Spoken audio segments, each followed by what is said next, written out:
इसके last episode में हमने देखा कि जू शांसी ने अकेले ही ओपोनेंट की पूरी टीम को हरा दिया था और फिर जब वो अपने होटल में वापस गए थे तो उन्होंने टेलीस्कोप से देखकर ओपोनेंट टीम के बारे में जानकारी ले ली थी। उनकी टीम में दो लोग 50 लेवल क्रॉस कर चुके हैं और ये सुनकर सभी शॉक हो जाते हैं। जियानलिन कहती है कि जब दो लोग 50 लेवल को क्रॉस कर चुके हैं तो बाकी लोग भी लेवल 40 की लाइन पर होंगे, लेकिन हमारी टीम में तो जो सबसे ज्यादा ताकतवर है उसकी लेवल 43 है। जू शांसी कहता है कि इससे क्या ही फर्क पड़ता है क्योंकि कुछ मैचेस बाद तो मा सियाओ त्याओ वगैरह आ ही जाएंगे और हमारे पास तो ना सिर्फ लेवल 50 वाले बल्कि लेवल 60 वाले भी सोल मास्टर्स है। बीबी कहता है कि हाँ, हमें बस सीनियर्स के आने तक का वेट करना है और जब तक हमें अपनी एकेडमी की लाज बचानी है। जू शांसी उसकी बातों को गंभीरता से समझ जाता है कि बीबी जीतने के लिए कुछ भी करने को तैयार है। वो पूछता भी है कि क्या उसको यूज करने का समय यही है, जिस पर बीबी हाँ कहता है और पूरी टीम को बताता है कि भगवान न करे कि ऐसा हो, लेकिन अगर यू हाओ, जियाओ जियाओ और वैंग डोंग सबसे कमजोर है, ये बात उन्हें पता भी चल गई तो भी कोई हमें ज्यादा नुकसान नहीं है। ये सुनकर सभी शॉक हो जाते हैं और बीबी के इतने पॉजिटिव नेचर को देखकर यू हाउ समझ जाता है कि बीबी और जू शांसी के पास जरूर कोई हिडन एबिलिटीज है और ये बात वो उनसे पूछता भी है। जू शांसी कहता है कि तुम्हें क्या लगता है कि हम दोनों जिन्हें ट्विन स्टार्स के नाम से जाना जाता है वो यूं ही फेमस है। जू शांसी कहता है कि 30 से 40% ही उसने अपनी असली पावर का यूज किया और उसने जानबूझकर अपने को कमजोर दिखाया था। अगर बीबी और मैं मिलकर एक संग किसी पर हमला करे तो वो बिल्कुल नहीं बच सकता। अगर कोई लेवल 50 वाला भी आया हमारे सामने तो हम उसे भी हरा सकने में सक्षम है। ये सुनकर वो सभी काफी ज्यादा खुश हो जाते हैं और कहते हैं कि हम जरूर फिर आगे आने वाले मैचेस को मा सियाओ त्याओ के आने तक जीत पाएंगे। लेकिन फिर यू हाउ कहता है कि सिर्फ जू शांसी और बीबी पर डिपेंड रहना भी सही नहीं है।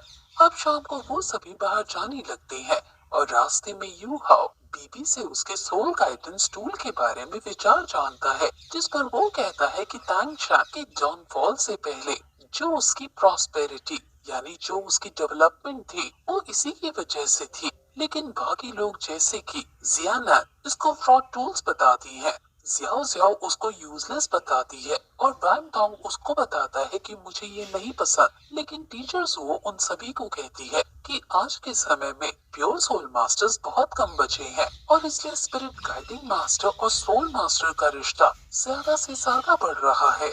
हमारे सभी मेंबर्स के पास कोई ना कोई तरह का सोल गाइड टूल है ही, लेकिन जो शांसी कहता है कि इससे फिर फाइट फेयर नहीं होती क्योंकि सोल मास्टर्स की फाइट का मतलब तो यही है ना कि जितना उसने कल्टीवेशन की है उसके हिसाब से वो किसी और को चुनौती दे रहा है। लेकिन अगर हम फॉरेन बॉडी जैसे कि सोल गाइड टूल्स का यूज करने लगे तो कंपटीशन का मतलब ही क्या रह गया। टीचर जुओ के एकेडमी में चलती रहती है और इस पर काफी डिबेट्स भी होती हैं, लेकिन असल बात तो ये है कि हम अब बिना सोल गाइड टूल्स के नहीं रह सकते हैं।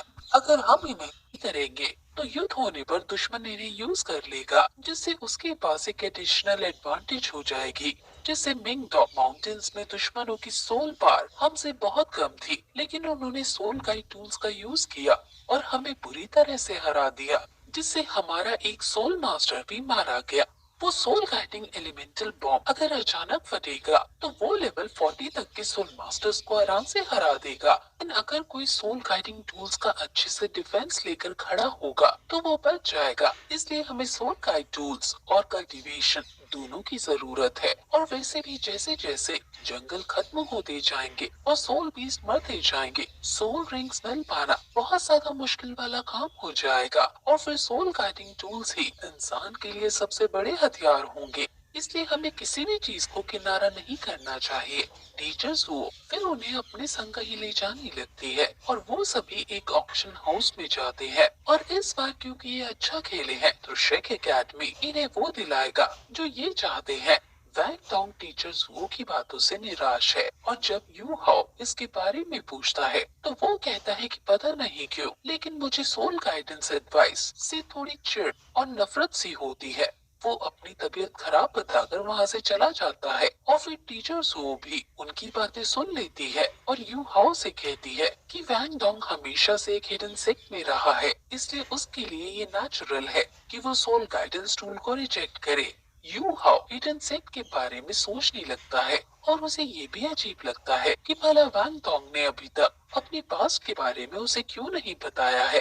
अब वो सभी फिर स्ट्रीट ऑक्शन हाउस में जाते हैं। उसका नाम किंग है और वो बताती है कि मेरे पास सोल गाइडेंस टूल्स हैं जिनका लेवल 3 से 6 तक का है। यू हाउ इतनी ज्यादा लेवल को देखकर समझ आता है कि ये ऑप्शन उसी के लिए है जो यहाँ मैचेस खेल रहे हैं, क्योंकि सिर्फ वो ही इतना प्राइस पे कर सकता है। अब किंग या फर्स्ट आइटम रखती है और ये लेवल 3 का सोल गाइडेंस टूल है जिसका नाम सोल क्रिपलिंग बीम है, जिसे लेवल 6 के स्पिरिट गाइड मास्टर ने बनाया है। इसकी कोर फॉर्मेशन को इसके स्पिरिट गाइड मास्टर ने बनाया है। इसकी कोर फॉर्मेशन को चेंज किया गया है और इसके अटैक के अंदर पैरालिसिस इफेक्ट है और इसका यूज लेवल 50 वाले सोल मास्टर्स पर भी किया जा सकता है और लेवल 50 वाला मास्टर 1 सेकंड के लिए पैरालाइसिस से हो सकता है। ये देखकर सब हैरान हो जाते हैं कि लेवल 50 वाला भी इससे इफेक्ट हो जाता है। इसका प्राइस 1000 गोल्ड कॉइन है और हर एक दूसरी बोली कम से कम 50 गोल्ड कॉइन से बढ़नी चाहिए।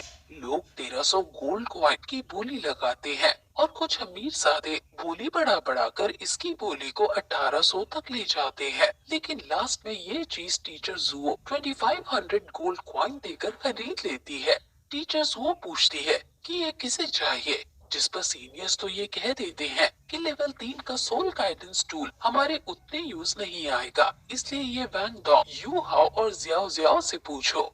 यू हाओ जियाओ जियाओ को देने को कहता है क्योंकि उसकी लेवल 29 पर पहुंच गई है और कभी भी वो लेवल 30 को पार कर लेगी, इसलिए सबसे ज्यादा जरूरत जियाओ जियाओ को है इसकी। लेकिन जियाओ जियाओ कहती है कि टीम लीडर को अगर ये मिले तो ज्यादा अच्छा है और टीचर जुओ के कहने पर फिर यू हाउ ही इसे ले लेता है।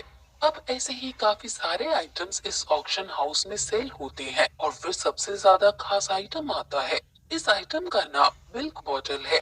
ये सुनकर सभी हैरान हो जाते हैं कि भला दूध की बोतल भी किसी वेपन का नाम होता है और सब हंसने भी लगते हैं, जिस पर होस्ट जोक साइड रखकर कहती है कि दूध की बोतल तो बस इसे कहते हैं, इसका असली नाम रेस्टोरिंग सोल गाइडेंस है और इसका यूज करके सोल मास्टर अपनी सोल पावर को रिकवर कर सकता है। ये लेवल 4 की मिल्क बॉटल है और इसका इनिशियल प्राइस 6000 सोने के सिक्के है। लोग इसका प्राइस लगाते जाते हैं और इसकी कीमत बढ़ती जाती है और कई सारे अमीरजादे इसका प्राइस 25,000 सोने के सिक्के तक पहुंचा देते हैं, लेकिन फिर तभी टीचर्स वो इसे 25,000 सोने के सिक्के देकर अपना बना लेती है। ये देखकर सभी हैरान हो जाते हैं क्योंकि ये सब यहाँ अपना चेहरा छुपा कर आए हैं और किसी को नहीं पता कि ये श्रेक एकेडमी से है। अब फिर अगला आइटम रखा जाता है। यू हाउ इस आइटम को अपने स्पिरिचुअल आईज से देखने की कोशिश करता है, लेकिन उसको ही दर्द हो जाता है। ये एक कार्विंग नाइफ है और ये उनके लिए बहुत ज्यादा खास है जो सोल गाइडेंस टूल को क्रिएट करते हैं। ये बहुत ही ज्यादा स्पेशल एनग्रेविंग नाइफ है और अगर बहुत ही ज्यादा हाई लेवल का सोल गाइडेंस टूल बनाना है बहुत ज्यादा एक्यूरेसी के साथ, तो इसका यूज किया जाता है। दुनिया में केवल 100 ही कार्विंग नाइफ है जो हाई लेवल के सोल गाइडेंस टूल बना सकते हैं और ये उन 100 में से एक है।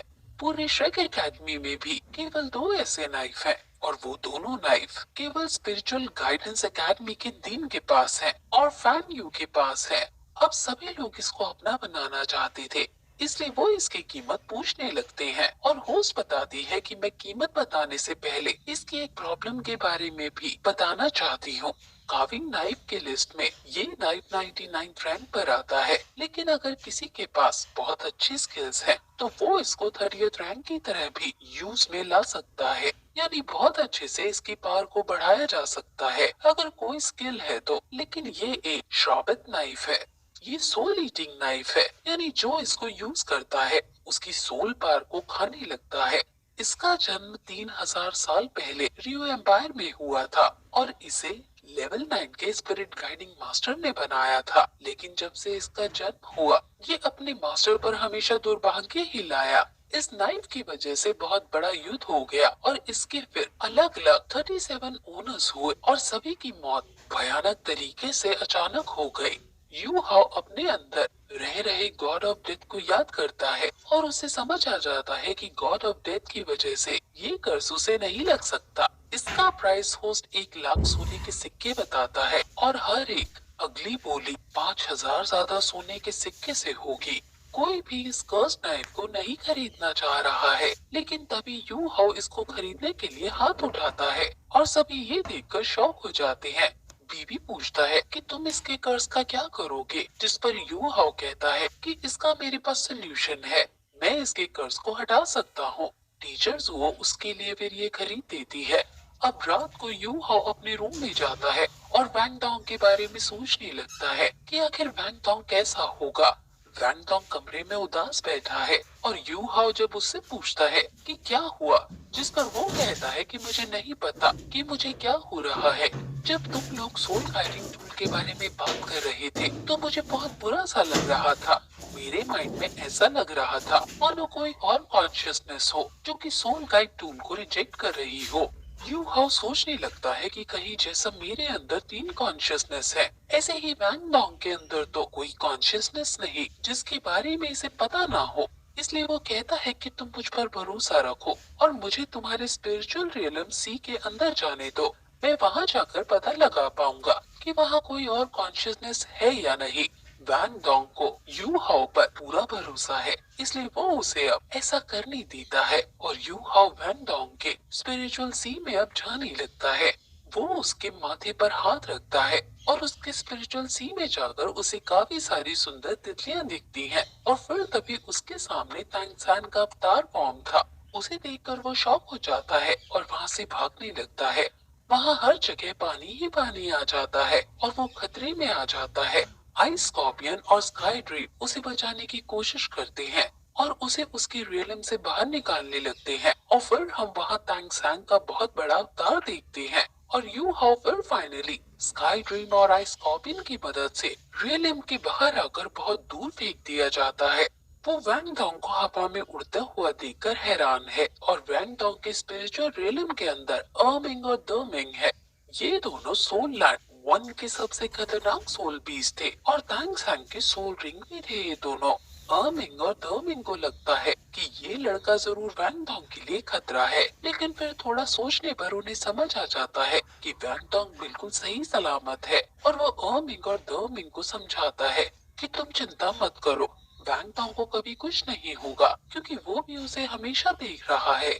अब उसका सीधा अंदेशा तैंग सैंग से है और अब कहानी में तैंग सैंग का मोड़ आने वाला है और अब हमें ये भी पता चलेगा कि आखिर तैंग सैंग और वैंग डोंग का आपस में क्या रिश्ता है और ये हमें अगले एपिसोड में पता चलेगा।